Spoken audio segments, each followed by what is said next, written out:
Hey guys, and welcome back to the Trekyards podcast. I'm Captain Foley, I'm Connor Cockings. Welcome back to the podcast, guys. and today we just had something very interesting happen today here. It was awesome. There's this channel in Canada called Space Channel, which is the equivalent to the Sci-Fi Channel in the U.S., and they have a daily sci-fi tech and gadget and upcoming pop culture show called Innerspace. Innerspace crew was just here. They just left. They were talking to us about Trekyards. They talked to Samuel on Skype, and they were here for about 3 hours. So the summary being, we're going to be on TV. We are. We're going to be on Canadian TV. Have you been on TV before, Stuart? No, not really. No.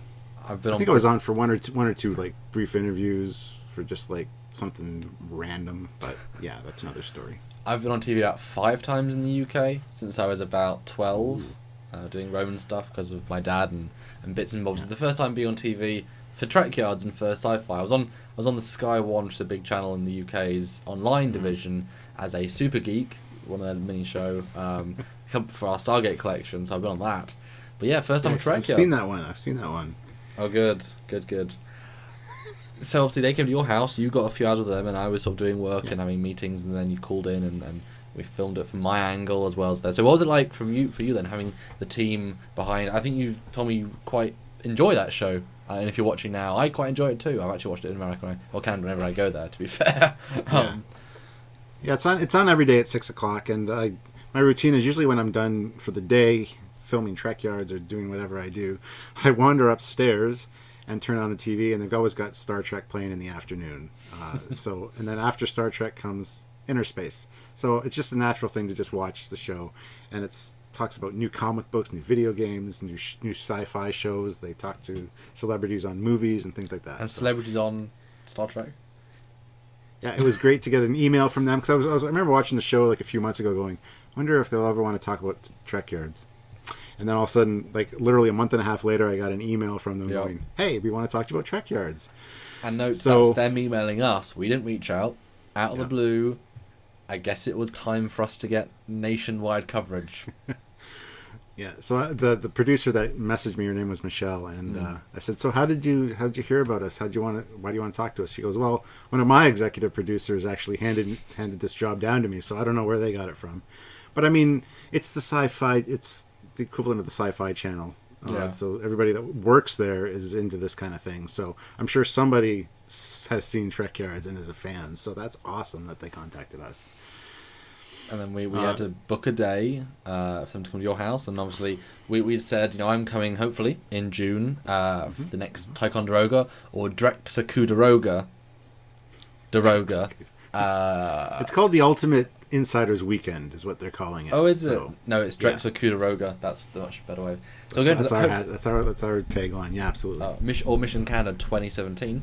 We're hoping to do that. In which case, I'll be in New York and obviously staying with you again, Stuart, in Canada. So we said, why don't we wait for that? Because not often do I get to fly to Canada. But they're like, no, we really want to do this straight away, which is kind of cool. Nice to have some momentum.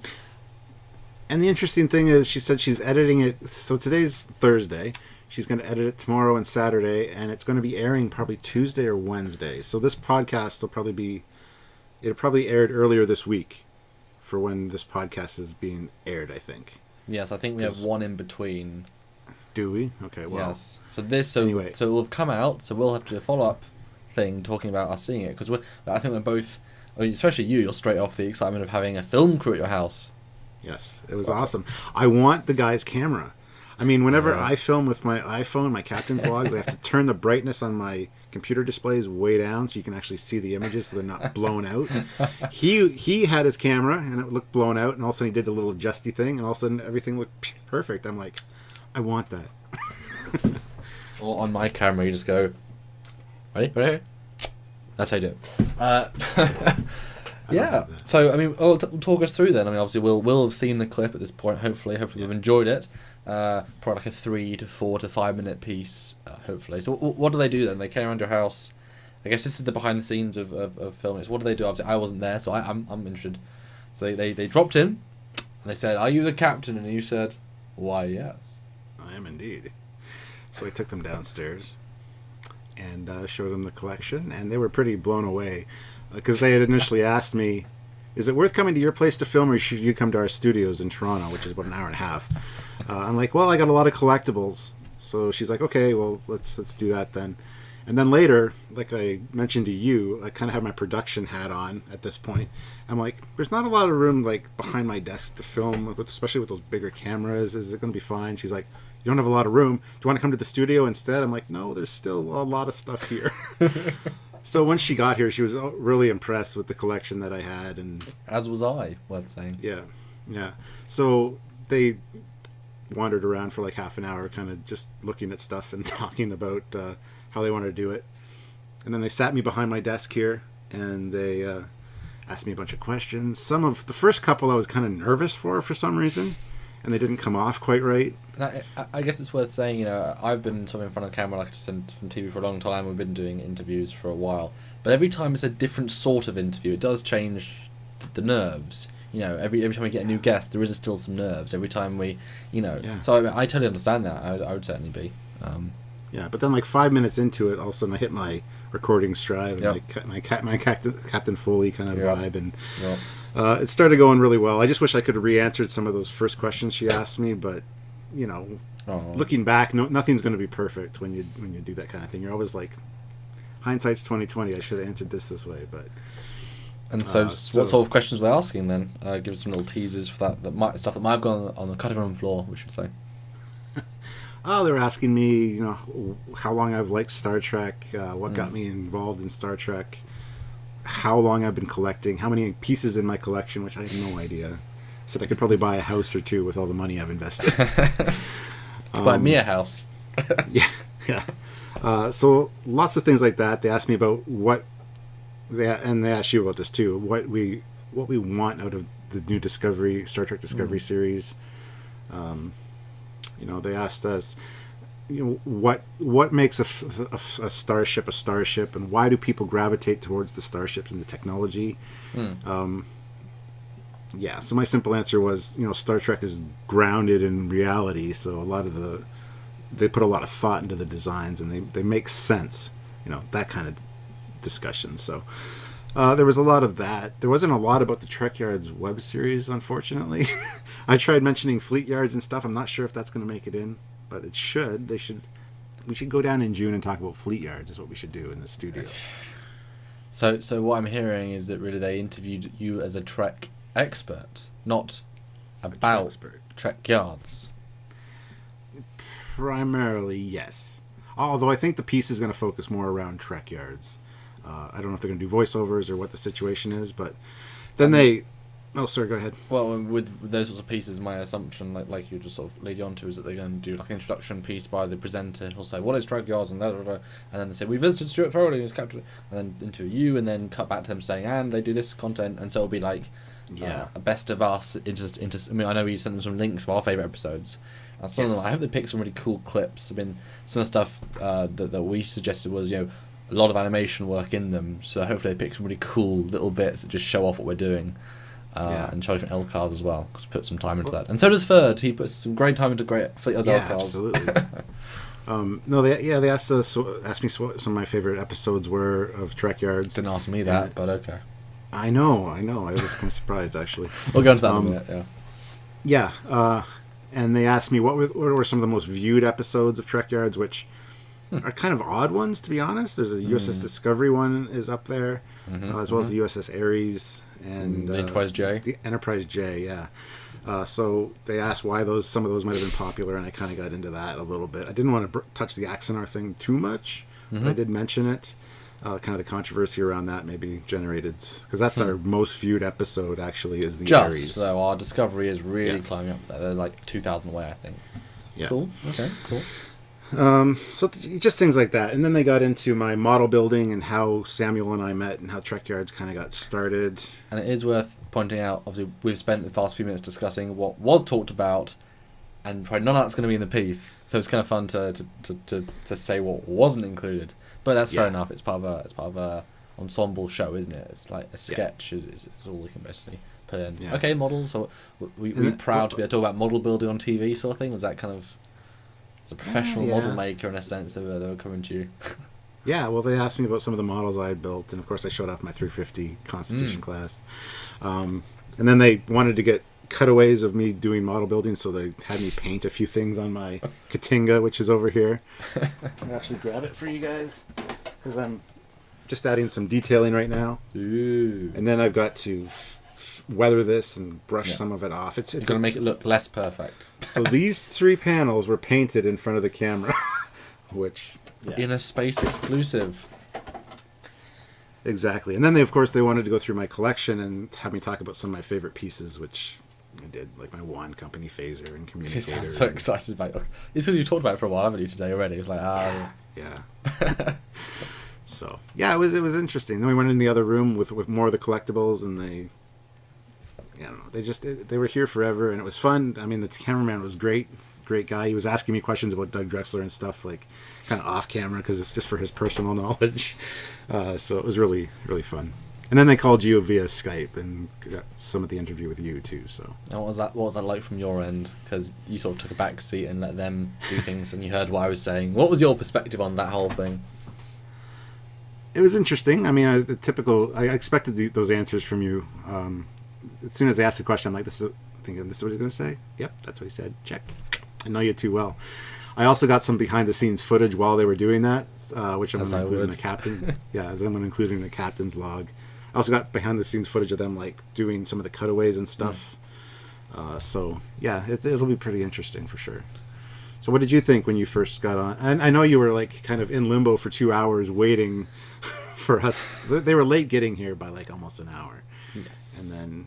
Yeah, and I know we were specifically thinking, right, let's make sure this happens on time, and then things be that late. But I mean, I had a meeting at the same time, and I said to you, sorry it's at the same time, but I'm sure we won't start straight away. I'm sure I won't be called in straight away. And then I always finish my meeting, and then you said, now they're here. And I was like, oh, well, I'll keep chatting to this guy then, because it'll be ages. I was just doing CG work as I tend to. Yeah, I mean, I was in my sort of semi-sootiness. I set up a separate light. We've got a third light right now to make it even higher quality picture. So he's brighter now, guys. He's brighter, but he's not smarter. See how that works? So he's like 2 lights and then boop, 3 light. There are resolution. 4 lights. 4 lights. See, if I put a 4th light here, this would be a very crisp image. But then is there 4 lights? Because that is the question. I don't know. Anyway, yeah, it was good. I've done interviews like that sort of before, but not about Trek, so that was kind of odd because I felt like I was speaking for the world of Trek franchise. Yeah. I mean, obviously on our little web show, it's our brand, but that was sort of odd. They asked me a lot of. I sort of, I think you can tell I went into interview mode. It's different than this chatting. Yes. Because the way obviously we've got podcast chat, which is different than show talk, which is especially with guests, where you try to be more sort of focused with what you say and then try and build the next bridge to the next answer that you're thinking they're going to give. Whereas an interview, I'm thinking the whole time, well, what did they want to hear first, and how do I answer it neatly? Although I got tongue-tied a couple of times because you're right, 2 of the questions just completely like, I don't know how to answer this, and I've still got to sound suave and answer it. It's like, I don't, okay. Well, that's what editing's for. I told her before she left, make us look smart. She goes, trust me, you guys are articulate. You guys do that on your own, but... Yeah, but still editing, guys. Come on, be serious, edit. No, it was good. Obviously, we were expecting a host to come along, as opposed to just the camera crew. So, like... Yeah. That's something I forgot to mention, actually. Yeah, originally there was going to be a host coming. I'd requested Morgan, because she's my favorite. And then they were going to send Teddy, because he's more of the Trek guy, more so than AJ Fry. But then Teddy got busy, and then they finally snagged Morgan. And then Morgan, the head producer, wanted her in the studio today. So we kind of just got stuck without a host, which is fine, I guess. But it changes the piece from like a dynamic, hey, this is Stuart Foley, to hi, I'm Stuart Foley. Again, yeah, she wanted me to look, not at the camera, but at her, so it was more of a documentary style. Okay, yeah, if that makes sense. So yeah, you tend to off-center somebody just so you can put things together. And I kept glancing from her to the camera, because I'm used to looking at like from you over here on my screen to the camera in front of me to the audience, right? Yeah, we fake it a lot because he's here. There's my eye line. If I want to look at Stuart, but there's the camera and there's the microphone. So I was so I sort of knew the format. It was going to be. We're also I'm interested to see what they intercut. You know, if they do get one of the presenters to sort of watch the footage and write them a script, and that'd be kind of interesting. Yeah, with a lot of those pieces they do, that's what happens. It's Yeah. kind of like this dynamic music, and coming up Trekyards, and then the host says what the show is about, and then they cut to, you know, when we asked so and so about this, and then you get the answer because you can tell the host wasn't there for that recording. Yeah. So just it'll be interesting to see the way they put this piece together. She said about 3.5 minutes. So Again, you know, I don't know how long they filmed. It sounds like they filmed you for like at least 20 minutes of footage, at least. for interview, but yeah, about half an hour probably. Yeah, and me it was. I separately filmed this actually on my own camera because, in my opinion, we're being quite candid here, aren't we? In my opinion, you know, if they wanted to film your Skype, it doesn't really represent me in the best way. It's a low-res image on a screen, and I'm just the guy on Skype. That's not really the team we are. You know, that's why maybe no person would present the team. So I said, no, I'm going to film this in full high def, looking proper, as well as professional audio. So I did that. I did a set. I put the whole weird setup which I showed you, Stu. It was kind of a very sort of in your face setup, and I was all the way back here, and I was really high up because the camera was all different. We had to fake a few things. And have a look at the video. You'll see that this background shot is very, very different, but still looks right though because the way it's collage, it works any angle. But and then we did. So I had a second camera, and I was sort of interviewing. We'll see. I mean, I think, you know, obviously you'll be the primary feature because obviously you've got so much to look at. But I've done some little animation work for them. That'll hopefully work out. So they'll have a little bit of visual from my side of the fence, as it were. So I made something unique for them.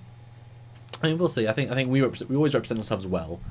And it's just interesting what way they take it. Either they'll go the collectibles route for you, or the heavy Star Trek route, which will be, you know, what we think of Discovery and what makes Star Trek so good. So there's quite a lot of flexibility with how they did it.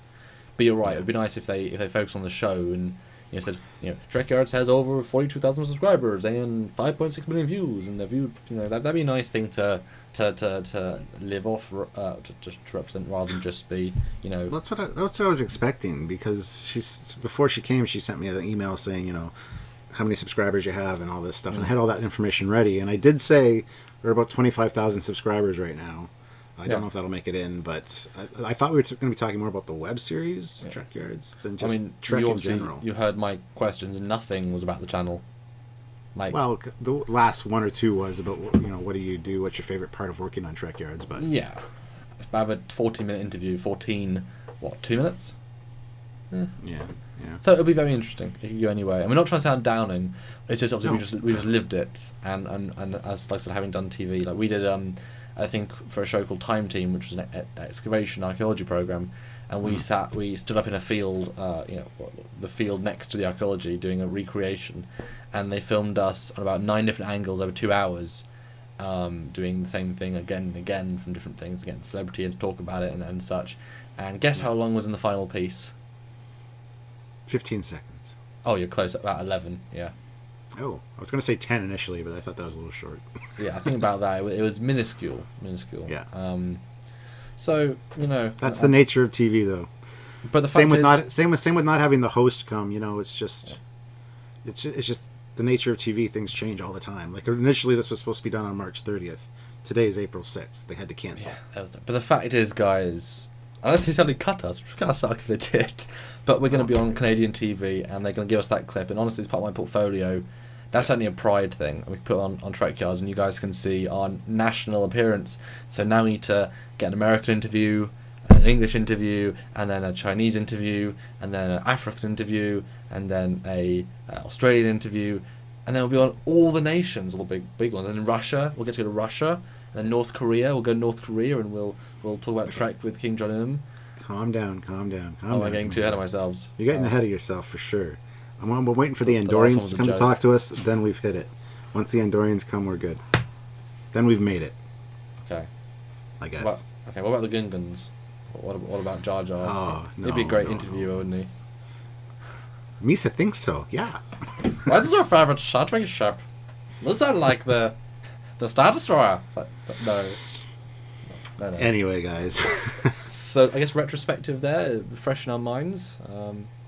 Yeah, it was fun. It was an experience for sure. My brother came and he got to meet the crew and stuff. And yeah, he was here for most of it. He had to leave early because he expected them to be here an hour earlier, but not a big deal. He enjoyed it. He kind of living vicariously through me, his little brother. As does my dad, absolutely. Yeah. I'll say one fun thing. We finished the interview, they're sort of packing up a bit, and I suggest, hey, why don't I film over there an angle of my setup, because they filmed your setup. So we then, obviously they didn't have to film that, but hopefully you'll get to see this great reverse shot of you talking to me talking to you, and you'll for the first time, I think, ever see my setup. I don't think I've actually shown it. No. So I'll be more than just a box, guys. And that's been requested. We're going to do a making of a Trekyards episode from beginning to end at some point. We'll film most of it. That'll be its own episode. Yeah. Yeah, so I'm looking forward to that episode, because that'll be cool. Yes. But I think that probably wraps it up for this episode, do you think? Absolutely. So hope you guys if you haven't checked out, if you didn't see us on Space, we're going to be provided with the link. I don't know how that's going to work. If I can post it, we'll probably put it on the YouTube page, I would imagine, and I'll share it on the Trekyards page. So if you guys haven't seen it, you can definitely check it out. So. And if they cut us completely and just talk about Star Trek, then it's like, hey, we're talking about Star Trek today. Here's Captain Foley. What do you think of Star Trek? I love it. Back to Discovery. It's like, okay, cool. But we'll see. Yeah, exactly. We're just sound bites, guys. That's all we are. That's all we are to them. Star Trek is awesome and amazing. Discovery, cool. Love it. Yes. That's it from Trekyards. Okay, cool. Anyway, guys, if you like this video, click like, subscribe. Don't forget to visit trekyards.com. Hopefully they push that. I told her to. Trekyards.com. And don't forget the Facebook pages, Fleet Yards and Trekyards. Lots to talk about there. And if you want to support the show to continue to grow so we can get these other interviews, exactly. There's three amazing ways. The free way, free for all of you, which is just sharing and viewing the shows. Or if you want to help us financially to help actually keep the show going and get all those bills covered. Because it takes time and money to make things that we do. So the two ways, like I said, either trekyards.com, click that donate button, and that's a one-time donation straight to the account that we have, or Patreon, which is a YouTuber service that lets you help YouTubers like us on a monthly basis. You put in a little bit, $5, $10, $15 a month, and that goes towards helping cover everything and keeping the 4 lights on a weekly basis. I brought it back around, Stuart. I full circle. Yeah, and I gotta say too, man, if everybody donated $1, that would be amazing. What, 20,000 people? Wow, that'd be... See, if every subscriber donated $1 a month, then... Even 50 cents. Well, the 15 cents... I mean, what would we do? We'd buy a secondary production house in Canada and set up and have actual Trekyard studio and have green screen for everything and do, rather than have every era have 3D sets behind us and fly guests in. We'd have a staff. I could have people edit my captain's logs. Bring you coffee. Anyway. Bring you coffee. Well, yes. We'd have to move one of us though, I think. Well, yeah. But yeah, we could fly Doug in, we could fly Rick in. We're getting off topic here. Sorry, we're closing down the show. $1. Yes. Donate $1. I'd buy that Patreon. for $1. On that note, guys, I brought it all the way back. And yeah, as he said, on that note, guys, we'll see you next time. Until then, I'm Captain Foley. I am Commander Cockins. Live long and prosper, guys. Bye.